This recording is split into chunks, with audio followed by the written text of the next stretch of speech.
Hai teman-teman, kali ini saya akan membawakan materi tentang teknologi digital.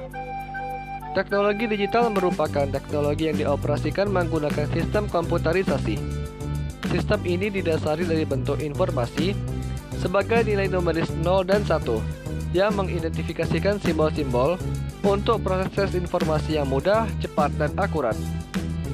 Kelebihan dari teknologi digital adalah yang pertama, memudahkan proses kerja.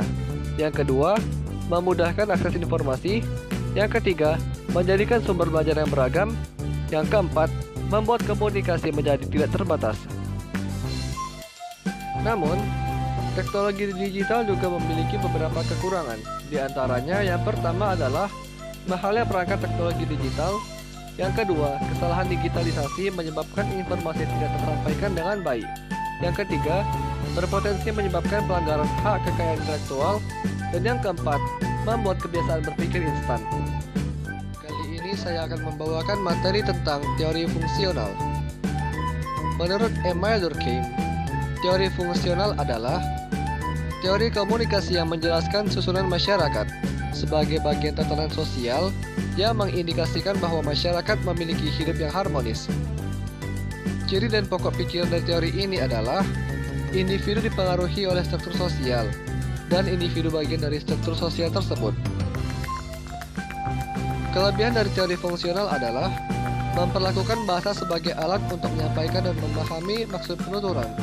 Sedangkan kekurangannya adalah yang pertama, penganut teori ini cenderung memaksakan pada tingkatan di mana masyarakat bersifat harmonis dan stabil. Yang kedua, teori ini terlalu kaku dalam melihat perubahan terutama yang berasal dari luar. Dan yang ketiga, dengan terlalu melebih-lebihkan harmonisasi dan meremehkan konflik sosial, fungsionalis cenderung mengarah kepada bias konservatif. Kali ini saya akan membawakan teori budaya. Teori budaya dalam teori komunikasi mengacu pada kajian budaya yang melibatkan hubungan antara budaya dan alam, budaya dan masyarakat, serta keterkaitan antara tradisi budaya dan perbedaan budaya. Teori budaya memiliki beberapa konsep dan jenis yang tidak lepas kaitannya dengan norma budaya yang berlaku. Baran dan Davis tahun 2012 mengemukakan beberapa kelebihan teori kajian budaya, yaitu yang pertama, teori ini dapat mengembangkan pemahaman kita tentang dunia sekitar. Yang kedua, teori ini membuat kita mempertanyakan akan peran media. Dan yang ketiga, teori ini menghargai kemampuan publik dalam mengkonsumsi konten media. Namun, teori budaya memiliki beberapa kekurangan. Di antaranya, yang pertama, terlalu memfokuskan pada perbandingan antara efek pada individu dan masyarakat. Yang kedua, kurangnya validasi ilmiah dalam artian lebih mengutamakan pengamatan subjektif. Dan yang ketiga, ketika subjektivitas diuji ilmiah, seringkali menggunakan metode penelitian yang kontroversial.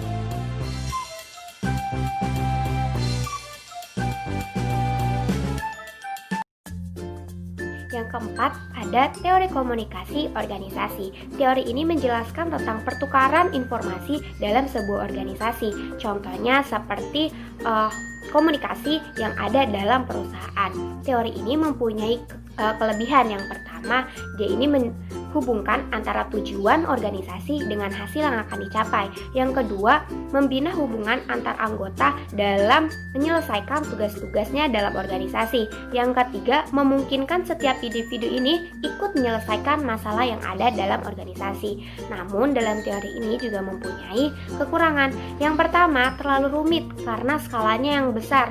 Yang kedua, kurangnya waktu karena sibuk dalam menyelesaikan tugas-tugasnya. Dan yang ketiga, orang-orang menjadi selektif dalam menerima sebuah informasi atau pesan karena menyangkut kepentingan penting atau tidaknya sebuah informasi itu ada di teori komunikasi use and gratification.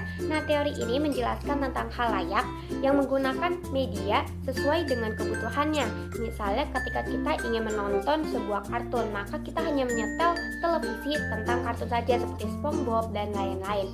Nah, teori ini mempunyai kelebihan. Yang pertama, dapat mengontrol penggunaan media dalam kehidupan sehari-hari kita. Yang kedua, biasanya sebagai pelarian dari aktivitas lintas dan juga masalah-masalah.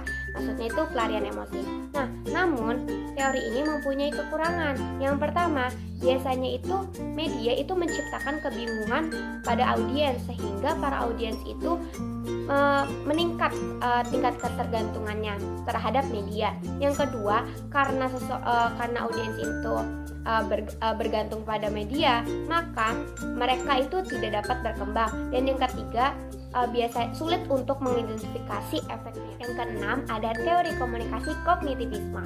Nah, teori ini menjelaskan tentang bagaimana orang-orang itu berkomunikasi yang didasarkan dalam menafsirkan apa yang terjadi di lingkungannya atau di sekitarnya.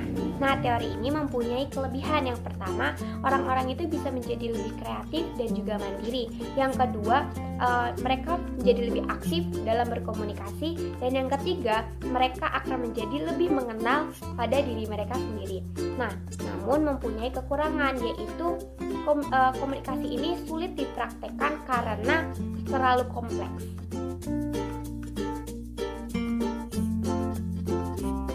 Baik, saya akan menjelaskan 3 teori. Yang pertama teori humanisme, yang kedua adalah teori psikologi komunikasi, dan yang ketiga adalah teori komunikasi antar budaya. Teori humanisme adalah teori yang memfokuskan pada proses belajar, bukan pada hasil belajar.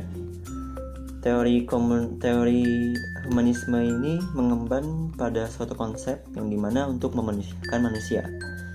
Yang dimana untuk memanusiakan manusia ini sehingga seiring perkembangannya teknologi dan pengetahuan, ilmu pengetahuan dan teknologi, teori ini mulai diterapkan dalam dunia pendidikan.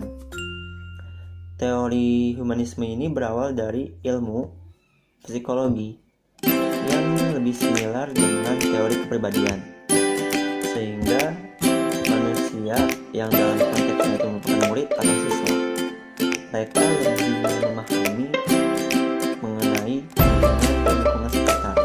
Dan juga teori ini cenderung dapat mengatasi hambatan-hambatan yang ada dalam dunia pendidikan saat ini. Kemudian ada pula keunggulan dan juga kekurangan dalam teori ini.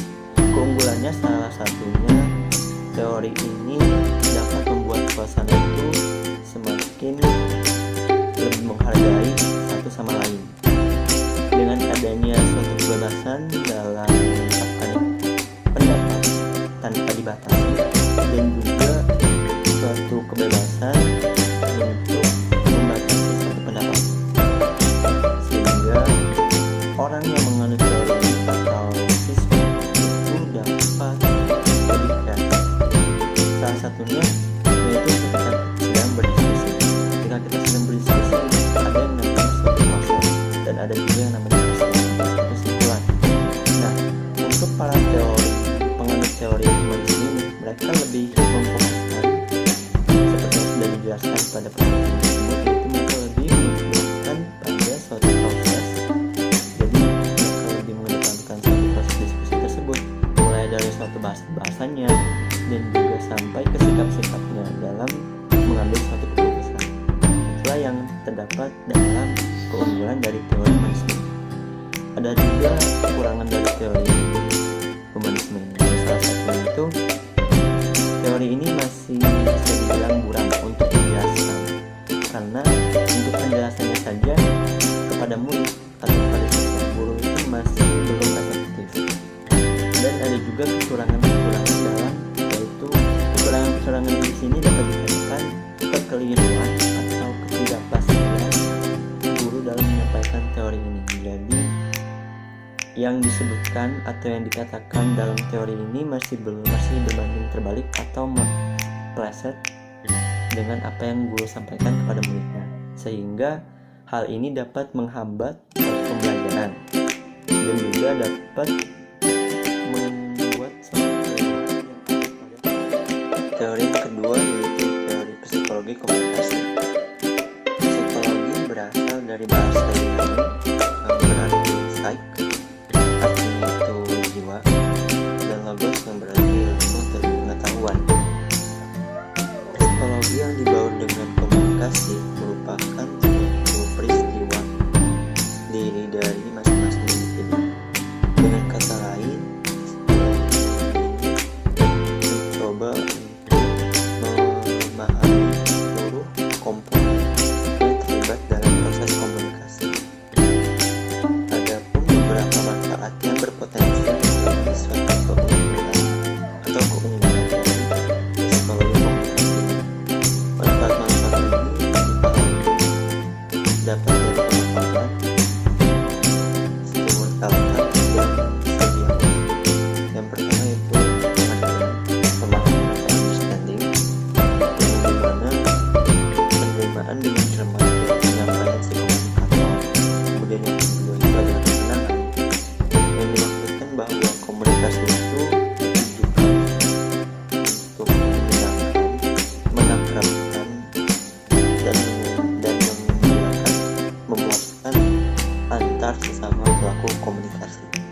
dan yang ketiga itu mempengaruhi sikap, yang dimana dengan mempelajari psikologi ini komunikator, apalagi psikologi komunikasi, komunikator dapat bersikap persuasif. Kemudian yang keempat yaitu adanya hubungan sosial yang baik, dan yang terakhir itu adanya suatu tindakan. Dengan adanya tindakan dari komunikator menimbulkan suatu pengertian dan pemahaman dari komunikasi. Lalu yang ketiga ada teori komunikasi antar-budaya. Komunikasi antar-budaya merupakan suatu proses komunikasi dengan ciri sumber dan penerima pesannya yang berasal dari budaya yang berbeda. Komunikasi ini merupakan salah satu fungsi dari budaya. Oleh karena itu, dalam suatu perilaku komunikasi itu merupakan suatu bentuk dari cerminan asal budaya partisipan tersebut. Dan lalu komunikasi ini bersifat simbolik. Dalam artian, apabila ada seseorang yang sedang melakukan proses komunikasi dan menggunakan simbol-simbol tertentu, simbol-simbol yang di sini dapat berupa kata-kata atau lisan ataupun verbal, dan juga gestur tubuh, gerak-gerik tubuh, maka dapat diasumsikan bahwa lawan bicara dari orang tersebut juga kemungkinan menggunakan simbol yang sama. Lalu ada juga tujuan dari kita mempelajari komunikasi antar budaya. Yang pertama yaitu mengurangi ketidakpastian, yang dimana ketidakpastian di sini dapat berupa ketidakpastian dari antar budaya yang di dalamnya baik berupa bahasa atau kesenian. Lalu ada dengan kita mempelajari komunikasi antar budaya, kita dapat menciptakan suatu komunikasi yang efektif. Lalu yang ketiga, terciptanya suatu lingkungan yang kondusif. Yang keempat, hilangnya atau pudarnya hambatan-hambatan yang ada dalam pemahaman antar budaya. Dan yang terakhir, khususnya dalam hal ekonomi maupun bisnis, kita dapat memahami, mempermudah, dan memperlancar jalur bisnis. Lalu ada hambatan-hambatan yang terdapat dalam komunikasi antar budaya. Sebenarnya, hambatan-hambatan dari komunikasi antar budaya itu terdapat dalam budaya itu sendiri. Karena dengan berbagai variannya budaya, banyaknya budaya yang ada di dunia, hal tersebut kemungkinan dapat menimbulkan hambatan-hambatan dalam diri seseorang. Salah satunya ketika dalam penyampaian pesan, baik itu dalam pengiriman atau receive message, atau penerimaan pesan, atau maksud saya dalam pengiriman pesan yaitu sending message, dan juga dalam penerimaan pesan yaitu receiver message. Dalam hal ini, apabila pengirim pesan dan penerima pesan ini belum memahami komunikasi budaya antara keduanya, maka yang dikhawatirkan adalah adanya kesalahan makna, ketidakpahaman dalam berbahasa, maupun pengertian dalam masing-masing bicara atau masing-masing komunikasi. Namun di balik itu ada juga manfaat dari kita untuk mempelajari komunikasi antar budaya ini.